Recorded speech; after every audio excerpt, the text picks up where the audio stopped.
Cien años de soledad. Autor, Gabriel García Márquez. Género, novela. Idioma, español. Editorial, Sudamericana. País, Argentina. Fecha de publicación, 1967. Páginas, 471. Cien años de soledad es una novela del escritor colombiano Gabriel García Márquez, ganador del Premio Nobel de Literatura en 1982. Es considerada una obra maestra de la literatura hispanoamericana y universal, así como una de las obras más traducidas y leídas en español. Fue catalogada como una de las obras más importantes de la lengua castellana durante el IV Congreso Internacional de la Lengua Española celebrado en Cartagena de Indias en marzo de 2007. Fue incluida en la lista de las 100 mejores novelas en español del siglo XX del periódico español El Mundo, en la lista de los 10 libros del siglo XX del diario francés Le Monde y en los 100 mejores libros de todos los tiempos del Club de Libros de Noruega. La primera edición de la novela fue publicada en Buenos Aires en mayo de 1967 por la editorial Sudamericana, con una gran acogida por parte de la crítica y del público, y tuvo una edición total inicial de 8.000 ejemplares. Hasta la fecha, se han vendido más de 30 millones de ejemplares y ha sido traducida a 35 idiomas. El libro se compone de 20 capítulos no titulados, en los cuales se narra una historia con una estructura no lineal, puesto que los acontecimientos del pueblo y de la familia Buendía, así como los nombres de los personajes, se repiten una y otra vez, fusionando la fantasía con la realidad. En los 3 primeros capítulos se narra el éxodo de un grupo de familias y el establecimiento del pueblo de Macondo. Desde el capítulo 4 hasta el 16 se trata el desarrollo económico, político y social del pueblo y los últimos 4 capítulos narran su decadencia. La más reciente edición del libro es del año 2007, publicada gracias a un esfuerzo conjunto de la Real Academia Española y la Asociación de Academias de la Lengua Española para rendir un homenaje a su autor, con motivo de sus 80 años de edad y de cumplirse 40 desde la publicación del libro. Argumento. El libro narra la historia de la familia Buendía a lo largo de 7 generaciones en el pueblo ficticio de Macondo. José Arcadio Buendía y Úrsula Iguarán son un matrimonio de primos que se casaron llenos de presagios y temores por su parentesco y el mito existente en la región de que su descendencia podía tener cola de cerdo. En una pelea de gallos en la que resultó muerto el animal de Prudencio Aguilar, enardecido por la derrota, le gritó a José Arcadio Buendía, dueño del vencedor: a ver si ese gallo le hace el favor a tu mujer, ya que la gente del pueblo sospechaba que José Arcadio y Úrsula no habían tenido relaciones en un año de matrimonio, por el miedo de Úrsula de que la descendencia naciera con cola de cerdo. José Arcadio Buendía reta en duelo a Prudencio y lo mata al atravesarle la garganta con una lanza. A partir de entonces, el fantasma de Prudencio lo atormenta apareciéndose repetidas veces en su casa tratando de cerrar la herida mortal con un tapón de esparto. A causa del acoso del fantasma de Aguilar, José Arcadio Buendía y Úrsula Iguarán deciden irse a la sierra. En medio del camino, José Arcadio Buendía tiene un sueño en que se le aparecen construcciones con paredes de espejo y, preguntando su nombre, le responden Macondo. Así, despierto del sueño, decide detener la caravana, hacer un claro en la selva y habitar ahí. El pueblo es fundado por diversas familias dirigidas por José Arcadio Buendía y Úrsula Iguarán, quienes tuvieron 3 hijos. José Arcadio, Aureliano y Amaranta, nombres que se repetirán en las siguientes generaciones. Buendía se interesa en las novedades que traen los gitanos al pueblo, teniendo una amistad especial con Melquíades, quien muere en variadas ocasiones y que sería fundamental para el destino de la familia, y termina su vida atado al castaño hasta donde llega el fantasma de su antiguo enemigo Prudencio Aguilar. Úrsula es la matriarca de la familia, quien vive más de 100 años cuidando de la familia. El pueblo poco a poco va creciendo y se establecen allí habitantes del otro lado de la ciénaga. Con ellos se incrementa la actividad comercial y la construcción en Macondo. Inexplicablemente llega Rebeca, a quienes los Buendía adoptan como hija. Por desgracia, llegan también con ella la peste del insomnio y la peste del olvido causada por el insomnio. La pérdida de la memoria obliga a sus habitantes a crear un método para recordar las cosas y José Arcadio Buendía empieza a etiquetar todos los objetos para recordar sus nombres. No obstante, este método empieza a fallar cuando las personas también olvidan leer. Un día, regresa Melquíades de la muerte con una bebida que restablece la memoria y en agradecimiento es invitado a quedarse a vivir en la casa. En esos momentos escribe unos pergaminos que solo podrían ser descifrados 100 años después. Cuando estalla la guerra civil, la población toma parte activa en el conflicto al enviar un ejército de resistencia dirigido por el coronel Aureliano Buendía a luchar contra el régimen conservador. En el pueblo, mientras tanto, Arcadio, nieto del fundador e hijo de Pilar Ternera y José Arcadio, es designado por su tío jefe civil y militar y se transforma en un brutal dictador que es fusilado cuando el conservadurismo retoma el poder. La guerra continúa y el coronel Aureliano se salva de morir en varias oportunidades, hasta que, fatigado de luchar sin sentido, arregla un tratado de paz que durará hasta el fin de la novela. Después de que el tratado se firma, Aureliano se dispara en el pecho, pero sobrevive. Posteriormente, el coronel regresa a la casa, se aleja de la política y se dedica a fabricar pescaditos de oro encerrado en su taller. Al terminar cierta cantidad, volvía a fundir los pescaditos en oro, volviendo a empezar desde cero en ciclo interminable. Aureliano Triste, uno de los 17 hijos del coronel Aureliano Buendía, instala una fábrica de hielo en Macondo, deja a su hermano Aureliano Centeno al frente del negocio y se marcha del pueblo con la idea de traer el tren. Regresa al cabo de poco tiempo, cumpliendo con su misión, la cual genera un gran desarrollo, ya que con el tren llegan también el telégrafo, el gramófono y el cine. Entonces el pueblo se convierte en un centro de actividad en la región, atrayendo a miles de personas de diversos lugares. Algunos extranjeros recién llegados empiezan una plantación de banano cerca de Macondo. El pueblo prospera hasta el surgimiento de una huelga en la plantación bananera. Para acabar con ella, se hace presente el Ejército Nacional y los trabajadores que protestan son asesinados y arrojados al mar. Después de la masacre de los trabajadores del banano, el pueblo es asediado por las lluvias que se prolongan por 4 años, 11 meses y 2 días. Úrsula dice que espera el final de las lluvias para finalmente morir. Nace Aureliano Babilonia, el último miembro de la línea Buendía, inicialmente referido como Aureliano Buendía, hasta que más adelante descubre por los pergaminos de Melquíades que su apellido paterno es Babilonia. Cuando las lluvias terminan, Úrsula muere y Macondo queda desolado. La familia se ve reducida y en Macondo ya no se acuerdan de los Buendía. Aureliano se dedica a descifrar los pergaminos de Melquíades en el laboratorio, hasta que regresa de Bruselas su tía Amaranta Úrsula, con quien tiene un romance. De Amaranta Úrsula queda embarazada y tiene un niño que al nacer se descubre con cola de cerdo. Ella muere desangrada después del parto. Aureliano Babilonia, desesperado, sale al pueblo, llamando de puerta en puerta, pero Macondo ahora es un pueblo abandonado y solo encuentra a un cantinero que le ofrece aguardiente, quedándose dormido. Al despertar se acuerda del niño recién nacido y corre a buscarlo, pero a su llegada encuentra que se lo están comiendo las hormigas.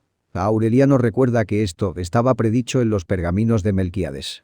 Con vientos huracanados asediando Macondo y el lugar en el que estaba presente, termina de descifrar la historia de los Buendía que ya estaba allí escrita con anticipación, encontrando que al terminar de leerlos, finalizaría su propia historia y con él, la historia de Macondo, el cual sería arrasado por el viento y borrado de cualquier memoria humana, porque las estirpes condenadas a 100 años de soledad no tenían una segunda oportunidad sobre la tierra. Durante la novela, todos sus personajes parecen que están predestinados a padecer de la soledad, como una característica innata de la familia Buendía. El pueblo mismo vive aislado de la modernidad, siempre a la espera de la llegada de los gitanos para traer los nuevos inventos, y el olvido, frecuente en los acontecimientos trágicos recurrentes en la historia de la cultura que presenta la obra. Principalmente se hace evidente la soledad en el coronel Aureliano Buendía, ya que su inhabilidad para expresar el amor hace que se marche a la guerra, dejando hijos por diversos lugares de madres diferentes. En alguna ocasión, solicitó trazar un círculo de 3 metros a su alrededor para evitar que se le acercaran y después de firmar la paz, se dispara en el pecho para no tener que afrontar su futuro, con tan mala fortuna que no logra su propósito y pasa su vejez en el laboratorio de alquimia elaborando pescaditos de oro que deshace y rehace en un pacto honrado con la soledad.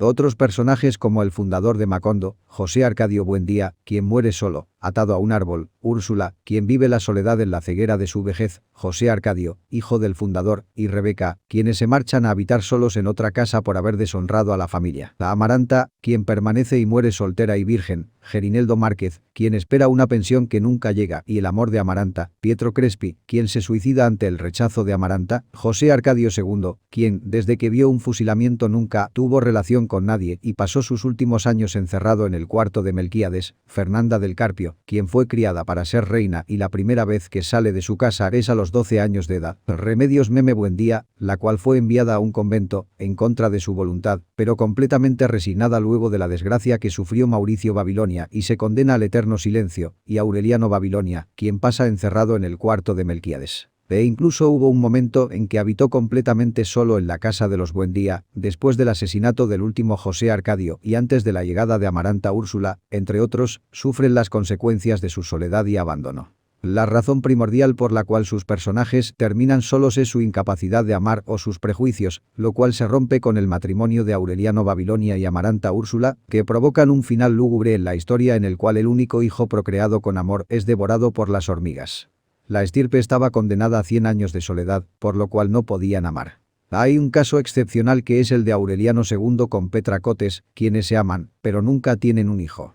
La única opción que tenía un miembro de la familia de tener un hijo con amor era tenerlo con otro miembro de la familia, que fue lo que aconteció con Aureliano Babilonia y su tía Amaranta Úrsula, y además este único ser engendrado con amor estaba destinado a morir y con ello acabar con la estirpe. Algo muy interesante de este libro es la asociación fantasmal con muchos fragmentos de la Biblia y la tradición católica, como su evolución desde la creación, Génesis, hasta la destrucción, Apocalipsis. Se hace referencia por la similitud del relato a hechos tan notables como la asunción de la Virgen María por la elevación de Remedios la Bella, al éxodo a través de la travesía realizada por las familias fundadoras desde la Guajira por la sierra hasta llegar a la Ciénaga, al diluvio universal a través de las lluvias que asedian a Macondo durante casi 5 años, a las plagas cuando la población sufre de insomnio y de amnesia y al pecado original con el castigo temido por el incesto.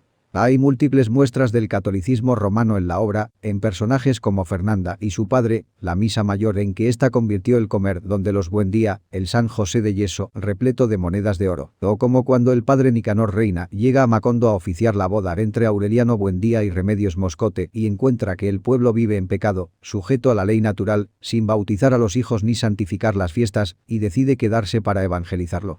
Es entonces cuando se construye la iglesia del pueblo, atrayendo fieles con la exhibición de la levitación que lograba tomando chocolate. La novela está ambientada en el pueblo de Macondo, lugar ficticio que refleja muchas de las costumbres y anécdotas vividas por García Márquez durante su infancia en su pueblo natal, Aracataca, en la costa caribe de Colombia.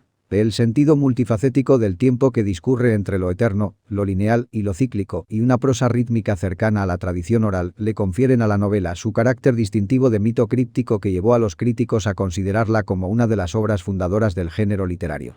Conocido como realismo mágico. Fragmento del libro. Muchos años después, frente al pelotón de fusilamiento, el coronel Aureliano Buendía había de recordar aquella tarde remota en que su padre lo llevó a conocer el hielo. Macondo era entonces una aldea de 20 casas de barro y cañabrava construidas a la orilla de un río de aguas diáfanas que se precipitaban por un lecho de piedras pulidas, blancas y enormes como huevos prehistóricos. El mundo era tan reciente que muchas cosas carecían de nombre y para mencionarlas había que señalarlas con el dedo. Todos los años, por el mes de marzo, una familia de gitanos desarrapados plantaba su carpa cerca de la aldea y con un grande alboroto de pitos y timbales daba a conocer los nuevos inventos. Primero llevaron el imán. Un gitano corpulento, de barba montaraz y manos de gorrión, que se presentó con el nombre de Melquíades, hizo una truculenta demostración pública de lo que él mismo llamaba la octava maravilla de los sabios alquimistas de Macedonia. Fue de casa en casa arrastrando 2 lingotes metálicos, y todo el mundo se espantó al ver que los calderos, las pailas, las tenazas y los anafes se caían de su sitio, y las maderas crujían por la desesperación de los clavos y los tornillos tratando de desenclavarse, y aún los objetos perdidos desde hacía mucho tiempo aparecían por donde más se les había buscado, y se arrastraban en desbandada turbulenta detrás de los fierros mágicos de Melquíades. Las cosas tienen vida propia, pregonaba el gitano con áspero acento, todo es cuestión de despertarles el ánima. José Arcadio Buendía, cuya desaforada imaginación iba siempre más lejos que el ingenio de la naturaleza y aún más allá del milagro y la magia, pensó que era posible servirse de aquella invención inútil para desentrañar el oro de la tierra. Melquíades, que era un hombre honrado, le previno. Para eso no sirve. Pero José Arcadio Buendía no creía en aquel tiempo en la honradez de los gitanos, así que cambió su mulo y una partida de chivos por los 2 lingotes imantados. Úrsula Iguarán, su mujer, que contaba con aquellos animales para ensanchar el desmedrado patrimonio doméstico, no consiguió disuadirlo. Muy pronto ha de sobrarnos oro para empedrar la casa, replicó su marido. Durante varios meses se empeñó en demostrar el acierto de sus conjeturas. Exploró palmo a palmo la región, inclusive el fondo del río, arrastrando los 2 lingotes de hierro y recitando en voz alta el conjuro de Melquíades. Lo único que logró desenterrar fue una armadura del siglo XV con todas sus partes soldadas por un cascote de óxido, cuyo interior tenía la resonancia hueca de un enorme calabazo lleno de piedras. Cuando José Arcadio Buendía y los 4 hombres de su expedición lograron desarticular la armadura, encontraron dentro un esqueleto calcificado que llevaba colgado en el cuello un relicario de cobre con un rizo de mujer. En marzo volvieron los gitanos. Esta vez llevaban un catalejo y una lupa del tamaño de un tambor que exhibieron como el último descubrimiento de los judíos de Ámsterdam. Sentaron una gitana en un extremo de la aldea e instalaron el catalejo a la entrada de la carpa. Mediante el pago de 5 reales, la gente se asomaba al catalejo y veía a la gitana al alcance de su mano. La ciencia ha eliminado las distancias, pregonaba Melquíades. Dentro de poco, el hombre podrá ver lo que ocurre en cualquier lugar de la tierra, sin moverse de su casa. Un mediodía ardiente, hicieron una asombrosa demostración con la lupa gigantesca. Pusieron un montón de hierba seca en mitad de la calle y le prendieron fuego mediante la concentración de los rayos solares. José Arcadio Buendía, que aún no acababa de consolarse por el fracaso de sus imanes, concibió la idea de utilizar aquel invento como un arma de guerra. Melquíades, otra vez, trató de disuadirlo. Pero terminó por aceptar los lingotes imantados y 3 piezas de dinero colonial a cambio de la lupa. Úrsula lloró de consternación. Aquel dinero formaba parte de un cofre de monedas de oro que su padre había acumulado en toda una vida de privaciones y que ella había enterrado debajo de la cama en espera de una buena ocasión para invertirlas. José Arcadio Buendía no trató siquiera de consolarla, entregado por entero a sus experimentos tácticos con la abnegación de un científico y aun a riesgo de su propia vida. Tratando de demostrar los efectos de la lupa en la tropa enemiga, se expuso él mismo a la concentración de los rayos solares y sufrió quemaduras que se convirtieron en úlceras y tardaron mucho tiempo en sanar. Ante las protestas de su mujer, alarmada por tan peligrosa inventiva, estuvo a punto de incendiar la casa. Pasaba largas horas en su cuarto, haciendo cálculos sobre las posibilidades estratégicas de su arma novedosa, hasta que logró componer un manual de una asombrosa claridad didáctica y un poder de convicción irresistible. Lo envió a las autoridades acompañado de numerosos testimonios sobre sus experiencias y de varios pliegos de dibujos explicativos, al cuidado de un mensajero que atravesó la sierra, se extravió en pantanos desmesurados, remontó ríos tormentosos y estuvo a punto de perecer bajo el azote de las fieras, la desesperación y la peste, antes de conseguir una ruta de enlace con las mulas del correo. A pesar de que el viaje a la capital le era en aquel tiempo poco menos que imposible, José Arcadio Buendía prometía intentarlo tan pronto como se lo ordenara el gobierno, con el fin de hacer demostraciones prácticas de su invento ante los poderes militares y adiestrarlos personalmente en las complicadas artes de la guerra solar. Durante varios años esperó la respuesta. Por último, cansado de esperar, se lamentó ante Melquíades del fracaso de su iniciativa y el gitano dio entonces una prueba convincente de honradez. Le devolvió los doblones a cambio de la lupa y le dejó además unos mapas portugueses y varios instrumentos de navegación. De su puño y letra escribió una apretada síntesis de los estudios del monje Hermann, que dejó a su disposición para que pudiera servirse del astrolabio, la brújula y el sextante. José Arcadio Buendía pasó los largos meses de lluvia encerrado en un cuartito que construyó en el fondo de la casa para que nadie perturbara sus experimentos. Habiendo abandonado por completo las obligaciones domésticas, permaneció noches enteras en el patio vigilando el curso de los astros y estuvo a punto de contraer una insolación por tratar de establecer un método exacto para encontrar el mediodía. Cuando se hizo experto en el uso y manejo de sus instrumentos, tuvo una noción del espacio que le permitió navegar por mares incógnitos, visitar territorios deshabitados y trabar relación con seres espléndidos, sin necesidad de abandonar su gabinete. Fue esa la época en que adquirió el hábito de hablar a solas, paseándose por la casa sin hacer caso de nadie, mientras Úrsula y los niños se partían el espinazo en la huerta cuidando el plátano y la malanga, la yuca y el ñame, la auyama y la berenjena. De pronto, sin ningún anuncio, su actividad febril se interrumpió y fue sustituida por una especie de fascinación. Estuvo varios días como hechizado, repitiéndose a sí mismo en voz baja un sartal de asombrosas conjeturas, sin dar crédito a su propio entendimiento. Por fin, un martes de diciembre, a la hora del almuerzo, soltó de un golpe toda la carga de su tormento. Los niños habían de recordar el resto de su vida la augusta solemnidad con que su padre se sentó a la cabecera de la mesa, temblando de fiebre, devastado por la prolongada vigilia y por el encono de su imaginación, y les reveló su descubrimiento. La tierra es redonda como una naranja. Úrsula perdió la paciencia. Si has de volverte loco, vuélvete tú solo, gritó. Pero no trates de inculcar a los niños tus ideas de gitano. José Arcadio Buendía, impasible, no se dejó amedrentar por la desesperación de su mujer, que en un rapto de cólera le destrozó el astrolabio contra el suelo. Construyó otro, reunió en el cuartito a los hombres del pueblo y les demostró, con teorías que para todos resultaban incomprensibles, la posibilidad de regresar al punto de partida, navegando siempre hacia el oriente. Toda la aldea estaba convencida de que José Arcadio Buendía había perdido el juicio, cuando llegó Melquíades a poner las cosas en su punto. Exaltó en público la inteligencia de aquel hombre que por pura especulación astronómica había construido una teoría ya comprobada en la práctica, aunque desconocida para entonces en Macondo, y como una prueba de su admiración le hizo un regalo que había de ejercer una influencia terminante en el futuro de la aldea. Un laboratorio de alquimia. Para esa época, Melquíades había envejecido con una rapidez asombrosa.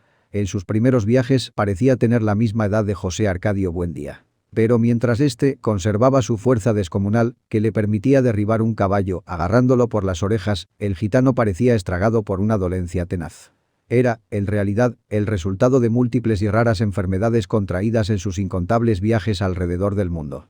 Según él mismo le contó a José Arcadio Buendía mientras lo ayudaba a montar el laboratorio, la muerte lo seguía a todas partes, husmeándole los pantalones, pero sin decidirse a darle el zarpazo final. Era un fugitivo de cuantas plagas y catástrofes habían flagelado al género humano. Sobrevivió a la pelagra en Persia, al escorbuto en el archipiélago de Malasia, a la lepra en Alejandría, al beriberi en el Japón, a la peste bubónica en Madagascar, al terremoto de Sicilia y a un naufragio multitudinario en el estrecho de Magallanes. Aquel ser prodigioso que decía poseer las claves de Nostradamus era un hombre lúgubre, envuelto en un aura triste, con una mirada asiática que parecía conocer el otro lado de las cosas. Usaba un sombrero grande y negro, como las alas extendidas de un cuervo, y un chaleco de terciopelo patinado por el verdín de los siglos. Pero a pesar de su inmensa sabiduría y de su ámbito misterioso, tenía un peso humano, una condición terrestre que lo mantenía enredado en los minúsculos problemas de la vida cotidiana.